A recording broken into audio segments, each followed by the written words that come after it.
ये effect of renaissance का part 3 है। इससे पहले हम लोग इफेक्ट ऑफ रेनिसेंस में 2 पार्ट कर चुके हैं, जिसमें पहले पार्ट में हम लोगों ने पुनर्जागरण का लिटरेचर यानी कि साहित्य पर क्या प्रभाव पड़ा था उसको देखे थे, और दूसरे पार्ट में हम लोगों ने पुनर्जागरण का कला के क्षेत्र में क्या प्रभाव था उसको देखे थे। अगर आप पिछले सारे लेक्चर्स को नहीं देखे हैं तो डिस्क्रिप्शन में आपको प्लेलिस्ट का लिंक मिल जाएगा, वहाँ से आप पिछले इन 2 पार्टों के अलावा बाकी के लेक्चर्स को भी एक्सेस कर सकते हैं। अगर आपको इन लेक्चर्स का पीडीएफ चाहिए तो टेलीग्राम चैनल का लिंक मिल जाएगा, वहाँ से आप पीडीएफ को डाउनलोड कर सकते हैं।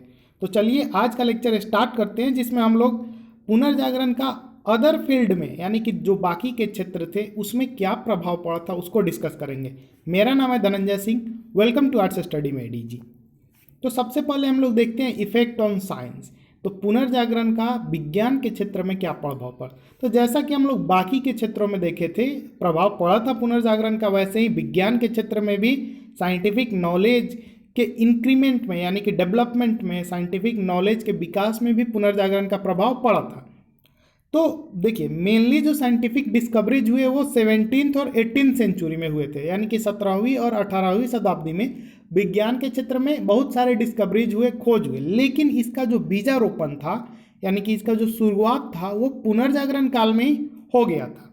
पहले क्या होता था, जो मध्यकालीन पीरियड था उसमें चर्च जो था वो बहुत बड़ा ऑब्स्टेकल था, यानी कि एक रास्ते का पत्थर था विज्ञान के क्षेत्र में। कोई भी विज्ञान का डेवलपमेंट होता था तो उसको चर्च जो है रोक दिया करता था, उसको बताता था कि ये धर्म के खिलाफ जा रहा है। तो इस तरह से विज्ञान के क्षेत्र में प्रगति हो ही नहीं पाता था।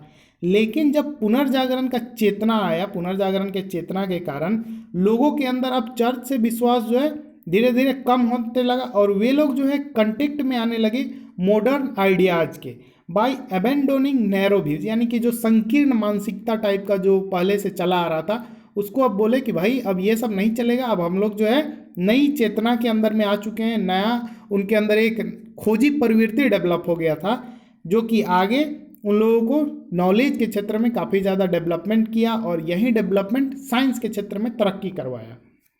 इसमें सबसे पहला नाम आता है, अभी हम लोग एक लिस्ट की तरह देखेंगे कि कौन कौन से बदलाव हुए थे या कौन कौन से प्रभाव पड़े थे। तो इसमें आता है रोजर बेकन का नाम, जिनको एक्सपेरिमेंटल साइंस का जनक कहा जाता है, क्योंकि सबसे पहले प्रयोगात्मक विज्ञान जो है इन्होंने ही शुरू किया था। इनका जो एफर्ट था वो बहुत सारे लोगों को इंस्पायर किया, जो कि सीक्रेट मिस्ट्रीज ऑफ नेचर को सोल्व करने में, जैसे सूर्य जो है सोलर सिस्टम में बीच में है और बाकी के सारे ग्रह उसके चक्कर काटते हैं। तो ये पहले मिस्ट्री था, किसी को पता नहीं था। तो इस टाइप के मिस्ट्रीज को सोल्व करने में इनका एक्सपेरिमेंटल साइंस लोगों को बहुत ज़्यादा क्या किया, इंस्पायर किया। आगे हम लोग देखते हैं पुनर्जागरण काल के सबसे बड़े अचीवमेंट में से एक अचीवमेंट था कोपरनिकन रिवॉल्यूशन, यानी कि कोपरनिकस ने जो सिद्धांत दिया था वो, इस सिद्धांत के अनुसार कोपरनिकस ने प्लॉटमी का जियोसेंट्रिक थ्योरी को काट दिया। उसका प्लॉटमी का जियोसेंट्रिक थ्योरी ये था कि पृथ्वी जो है वो सेंटर में है और बाकी के सोलर सिस्टम के जितने भी ग्रह हैं इंक्लूडिंग सन वो पृथ्वी के चक्कर काटते हैं। लेकिन कोपरनिकस ने क्या कहा कि ऐसा नहीं है, सन जो है वो सोलर सिस्टम के बीचों बीच है और बाकी के सारे ग्रह इंक्लूडिंग अर्थ को शामिल करके उसके चक्कर काटते हैं। लेकिन ये जो सन सेंटर्ड थ्योरी कोपरनिकस ने दिया, इसको जो है चर्च के द्वारा इस पे रोक लगा दिया गया था। इसको अपना काम को आगे मतलब फर्दर इसको डेवलप नहीं किया गया। आगे एक इटालियन साइंटिस्ट आते हैं ब्रूनो नाम के, तो उन्होंने बताया कोपरनिकस का थ्योरी सही है। तो ब्रूनो को पता है क्या किया गया, जिंदा जला दिया गया था। फिर आते हैं इटालियन साइंटिस्ट गैलीलियो। तो गैलीलियो जैसा कि आपको पता है उन्होंने टेलीस्कोप का आविष्कार किया था, जिससे कि दूर के वस्तुओं को आसानी से देखा जा सकता है। तो इससे मतलब टेलीस्कोप के सहारे उन्होंने क्या किया, कोपरनिकस के थ्योरी को अकाट्य सिद्ध किया, यानी कि बिल्कुल सही है। उन्होंने बोला कि कोपरनिकस ने जो सिद्धांत दिया है वही सिद्धांत वास्तविकता में एग्जिस्ट करता है, यानी कि सन जो है एक जगह स्थिर है और पृथ्वी के अलावा बाकी सारे ग्रह सन के चक्कर काटते हैं। फिर आगे इसी एक कड़ी में नाम आता है न्यूटन साहब का, जिनका नाम तो आप लोगों ने सुना ही होगा। फिजिक्स न्यूटन के बिना अधूरा है ऐसा माना जाता है, और सच्चाई भी है। तो न्यूटन ने भी क्या किया, एस्ट्रोनॉमी के फील्ड में बहुत बड़ा योगदान दिया थ्योरी ऑफ ग्रेविटी दे करके, यानी कि गुरुत्वाकर्षण का सिद्धांत, यानी कि जो कहानी आपने सुना होगा कि न्यूटन एक सेब के पेड़ के नीचे बैठे हुए थे, सेब गिरा तो सोचने लगे कि सेब नीचे ही क्यों गिरा, ऊपर क्यों नहीं जाए। तो ये सब जो हुआ वो पुनर्जागरण काल के बाद ही हुआ था, तो पुनर्जागरण का प्रभाव इसमें दिखता है। इसी तरह एक साइंटिस्ट आते हैं वेसेलियस, जो कि नीदरलैंड के थे। तो इन्होंने जो है सर्जिकल सिस्टम पे काफ़ी ज़्यादा रिसर्च करा था, डीप स्टडी करा था। फिर उस टाइम एक समस्या चल रहा था लीप ईयर को लेकर के। हर 4 साल में लीप ईयर आ जाता था, यानी कि साल में 365 दिन के बदले 366 दिन हो जाता था। तो जिसके कारण क्या होता था, कैलेंडर का जो एडजस्टमेंट होता था वो गड़बड़ हो जाता था। तो 1582 में 13वें जो पोप थे उस टाइम, ग्रेगोरी, तो उन्होंने इसको फिक्स करवाया, ये जो गड़बड़ी चल रहा था उसको ठीक करवाया, उसमें लीप ईयर जो है ऐड करवा दिया, तो जिसको ग्रेगोरियन कैलेंडर के नाम से जाना जाता है। और ये कैलेंडर जो है बाद में काफ़ी ज़्यादा प्रसिद्ध हुआ और पूरे विश्व ने इसको एडॉप्ट किया। फिर इसी कड़ी में अगला नाम आता है जॉन गुटेनबर्ग का, जो 15वीं शताब्दी में एक बहुत ही क्रांतिकारी काम कर दिए। और वो क्रांतिकारी काम क्या था, तो इन्वेंशन ऑफ प्रिंटिंग प्रेस, यानी कि जो प्रिंटिंग प्रेस का आविष्कार किया उन्होंने। इसके माध्यम से क्या हुआ, पहले जो ज्ञान था उस पर कुछ लोगों का मोनोपोली था, अधिकार था। जो पढ़े लिखे लोग थे या जो अमीर टाइप के लोग थे या जो कुलीन वर्ग थे, जो चर्च के बड़े बड़े पादरी लोग थे, सिर्फ वही लोग नॉलेज को गेन कर सकते थे। क्यों? क्योंकि बुक्स वगैरह काफ़ी ज़्यादा महंगा आया करता था, या बुक जो है उस टाइम ट्रांसलेटेड नहीं था। तो फिर गुटेनबर्ग ने जब प्रिंटिंग प्रेस का आविष्कार कर दिया गया, तो अब धड़ल्ले से बुक का प्रिंटिंग होने लगा, लैंग्वेजेस में, अदर लैंग्वेजेस में उसको ट्रांसलेट किया जाने लगा। तो अब जो है बुक जो है आम आदमी के पहुंच में आ गया, आम आदमी तक अवेलेबल हो गया, जिसके कारण अब सभी लोग क्या होने लगे, नॉलेजेबल होने लगे। तो ये पुनर्जागरण का इम्पैक्ट जो देखा गया था किस पे, साइंस के फील्ड में। यहाँ पे कोपरनिकस थियरी, उसके बाद गैलीलियो और उसके बाद गुटेनबर्ग का पिक्चर है। आगे हम लोग देखते हैं ज्योग्राफिकल डिस्कवरीज। तो अब पुनर्जागरण के कारण लोगों के अंदर जो खोजी प्रवृत्ति है और जो एडवेंचरस स्पिरिट है, यानी कि कुछ ऐसा करने का जिसमें उनको मजा आए, एडवेंचर हो, तो इस टाइप का प्रवृत्ति का विकास हुआ।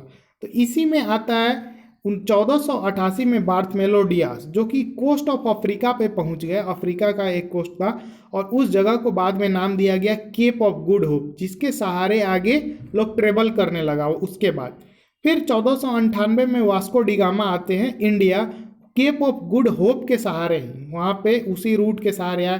फिर 1492 में पहले ही कोलंबस ने जो है उसी के सहारे अमेरिका का खोज किया था। तो ये जो ज्योग्राफिकल डिस्कवरीज हुए, तो इन्होंने इंटरनेशनल ट्रेड को बहुत ज़्यादा क्या किया, प्रमोट किया।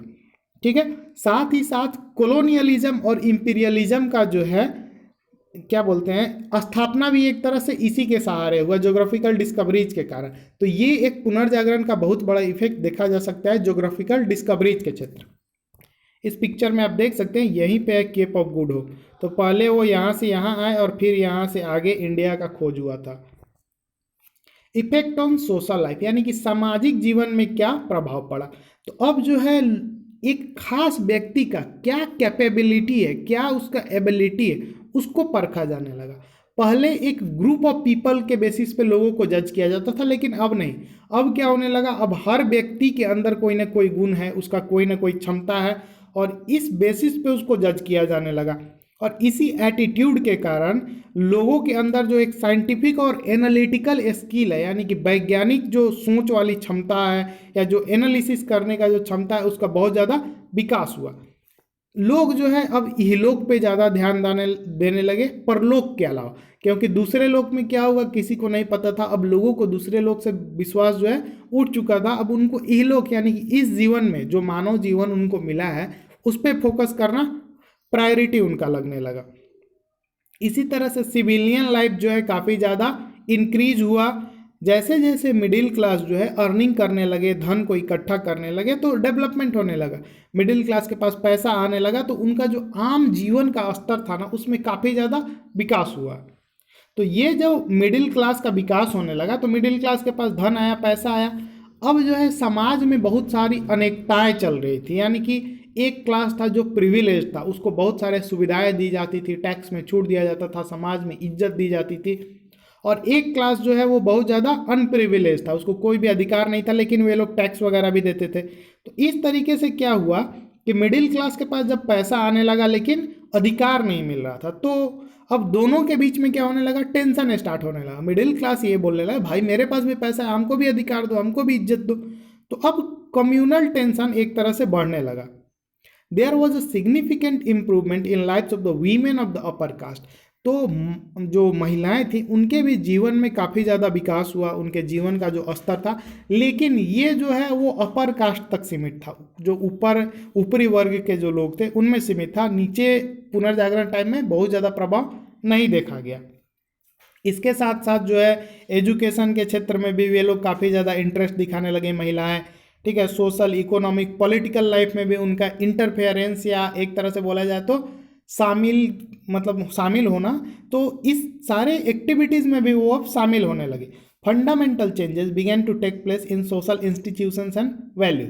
तो बहुत सारे मूलभूत परिवर्तन होने लगे जो सोशल इंस्टीट्यूशंस थे, जो सामाजिक एक तरह से इंस्टीट्यूशन। लेकिन एक इसका निगेटिव इम्पैक्ट जो है पुनर्जागरण का, वो ये देखने को मिला कि लोगों के अंदर नैतिकता में कमी आने लगी। जैसे नैतिकता में कमी का एक एग्जांपल देते हैं। जैसे हमारे यहाँ क्या कल्चर है कि किसी से भी आप मिलते हैं तो वो अगर वो आपसे बड़े हैं तो आपका मतलब एक कर्तव्य बनता है कि उनका पाँव छू करके आदर करना। तो इस टाइप का अगर कोई नैतिकता एग्जाम्पल दिया हूँ तो वहाँ पे रहा होगा। तो ये लोग जो अब थोड़े अवेयर होने लगे तो उनका ये मानना होगा कि नहीं यार, प्रणाम करने से क्या होता है, हम क्यों किसी के आगे झुके, हम भी ज्ञानी हैं। तो इस तरह से किसी न किसी तरह से देखा जाए तो वहाँ पे नैतिकता में कमी आई थी। जैसे आजकल देखा जाता है रियलिटी में, इंडिया में भी या जहाँ आप होंगे वहाँ पे नैतिकता में पहले के लोग जो बातें करते होंगे और आज के ज़माने में जो होता है, तो आप कंपेयर करके इसको देख सकते हैं। इफेक्ट्स ऑन रिलीजियस लाइफ, धार्मिक जीवन में क्या प्रभाव पड़ा। तो अब क्या होने लगा कि लोग जो है अब हर सत्य को या हर चीज़ को सत्य की कसौटी पे रख के तौलने लगे, लॉजिक के बेसिस पे उसको टेस्ट करने लगे। इसका ये रिजल्ट निकला कि जो सुपरस्टिशन यानी कि जो अंधविश्वास, जो फेथ, जो लाइफ, जो रिलीजन, जो कलर्जी से रिलेटेड, चर्च से रिलेटेड जितने भी चीज़ें थी, उनका क्रिटिकल इंटरप्रिटेशन होने लगा। यानी कि लोग जो है उस पर तिखी प्रहार करने लगे। रिलीजन का जो होल्ड था यानी कि धर्म का जो पकड़ था वो अब ढीला पड़ने लगा। इसमें दो नाम आते हैं, दांते और इरास्मस का। तो इन्होंने क्या किया, चर्च का जो सिस्टम चला आ रहा था उसमें बदलाव का डिमांड किया। आगे हम लोग देखते हैं कि मार्टिन लूथर ने क्या किया था, रिफॉर्मेशन मूवमेंट का फाउंडेशन रख दिया था, यानी कि धर्म सुधार आंदोलन का। और ये जो धर्म सुधार आंदोलन था उसका फाउंडेशन पुनर्जागरण की चेतना का जो विकास हुआ था उसी के कारण, उसी के बदौलत रखा गया था। इफेक्ट्स ऑन पॉलिटिकल लाइफ, राजनैतिक जीवन में क्या बदलाव हुआ, क्या प्रभाव पड़े उसको देखते हैं। तो renaissance resulted in decline of feudalism. जो इतने वर्षों से, लगभग 5वीं शताब्दी से जो सामंतवादी परंपरा चला आ रहा था उसका अब डिक्लाइन होना शुरू हो गया यूरोप में। इसके अलावा इंग्लैंड, फ्रांस, ऑस्ट्रिया, ये सब पावरफुल नेशन के तौर पे उभरे, एक शक्तिशाली राष्ट्र के रूप में उभरे। अब जो पोप का इंटरफेरेंस था पॉलिटिकल अफेयर्स में वो काफ़ी कम हो गया। पोप जो है पहले जैसे राज्य करने में राजा को इंटरफेयर किया करता था, नहीं ये करो, तो ये सब इंटरफेरेंस अब काफ़ी ज़्यादा कम हो गया। मैकियावेली ने एक पुस्तक लिखा द प्रिंस नाम का, उसमें उन्होंने आइडिया ऑफ मॉडर्न पॉलिटी, एक मतलब मॉडर्न जो पॉलिटी होना चाहिए वो किस बेसिस पे होना चाहिए उसका आइडिया उन्होंने प्रस्तुत किया। अगला नाम आता है थॉमस हॉब्स का। उन्होंने एक बुक लिखा लेवियाथन, तो उसमें उन्होंने ओरिजिन ऑफ द स्टेट का थ्योरी दिया है, यानी कि एक राज्य का उत्पत्ति कैसे होना चाहिए उसका सिद्धांत उन्होंने प्रतिपादित किया अपने पुस्तक में। हॉब्स का ये मानना था कि sovereignty of state and Paramount control of the state होना चाहिए। इसमें उनका विश्वास था कि एक स्टेट जो है वो संप्रभुता से लीन होना चाहिए, उसके अंदर संप्रभुता होना चाहिए और स्टेट का काफ़ी अच्छा खासा कंट्रोल भी होना चाहिए। Significant changes where also seen in warfare technology. तो जो युद्ध करने की जो तकनीक थी उसमें भी बहुत ज़्यादा बदलाव देखा गया था। जैसे गन पाउडर का इन्वेंशन हो गया, यानी कि जो बारूद होता था उसका इन्वेंशन हुआ।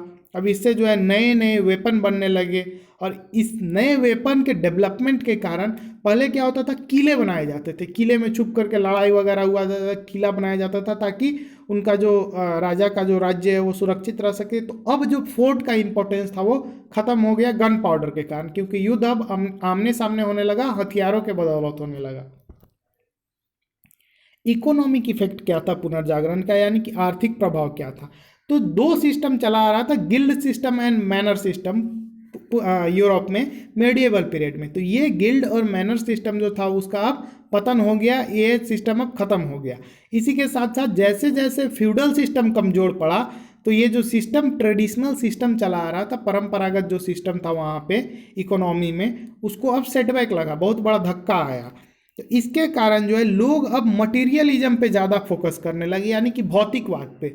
और ये जो भौतिकवाद था ये एक तरह से इम्पेटस किया कॉमर्स एंड ट्रेड को, यानी कि बहुत बड़ा एक तरह से धक्का दे करके जो बढ़ाना होता है ना किसी चीज़ को, तो कॉमर्स एंड ट्रेड यानी कि व्यापार और वाणिज्य को बहुत तेज़ी से एक उछाल टाइप का मिला। As a result commercialism and capitalism began to develop in Europe. तो इसी के तहत जो है यूरोप में वाणिज्यवाद और पूंजीवाद का बहुत अच्छे मतलब स्तर पे विकास होना शुरू हो गया था। Thus, manifestation of Renaissance began to manifest itself clearly in various spheres of life. इसी तरह से पुनर्जागरण का जो एक तरह से मैनिफेस्टेशन है वो जिंदगी के हर पहलू, हर आयाम में देखा जा सकता है। The change that came in attitude of man was visible everywhere from politics to market and from market to one's own life. तो जो बदलाव दिखा मानव के एटीट्यूड में वो किसी एक क्षेत्र में नहीं दिखा, वो हर क्षेत्र में दिखा। चाहे वो राजनीति से लेकर के मार्केट यानी कि व्यापार का बात हो रहा है, तो राजनीति से लेकर के व्यापार हो या व्यापार से आम जिंदगी, हर क्षेत्र में जो है पुनर्जागरण का इफेक्ट देखा गया। As a result feeling of nationalism was transmitted among the inhabitants of Europe. तो राष्ट्रवाद का भावना भी आया यूरोप के जो वासी थे उनके अंदर इन सब चीज़ों के कारण एक राष्ट्रवाद का भावना उत्पन्न हुआ। Wonderful love for their respective nation started growing in everyone. हर व्यक्ति के अंदर जो है उसको अपने राष्ट्र के प्रति एक प्रेम, एक मतलब अफेक्शन जो है वो क्रिएट होने लगा। और ये जो प्रोसेस हुआ ये आगे due to advancement of native language के कारण हुआ। जो आगे जब लैंग्वेज का इम्पैक्ट देखा जाने लगा तो राइज ऑफ नेशन स्टेट या ग्रोथ ऑफ नेशन स्टेट एक अलग चैप्टर है, उसमें हम लोग और डिटेल में पढ़ेंगे, तो वो काफ़ी अलग लेवल पे इसका इम्पैक्ट उसमें भी देखने को मिला। तो पुनर्जागरण हम लोगों का यहीं पे समाप्त होता है। अब आगे हम लोग धर्म सुधार आंदोलन करेंगे। ठीक है, अगर आपको लेक्चर अच्छा लगा होगा तो लेक्चर को लाइक कर दीजिएगा, चैनल पे नए हैं तो सब्सक्राइब कर लीजिएगा। मिलते हैं जल्दी नेक्स्ट लेक्चर में। Thank you so much for watching, stay tuned with us.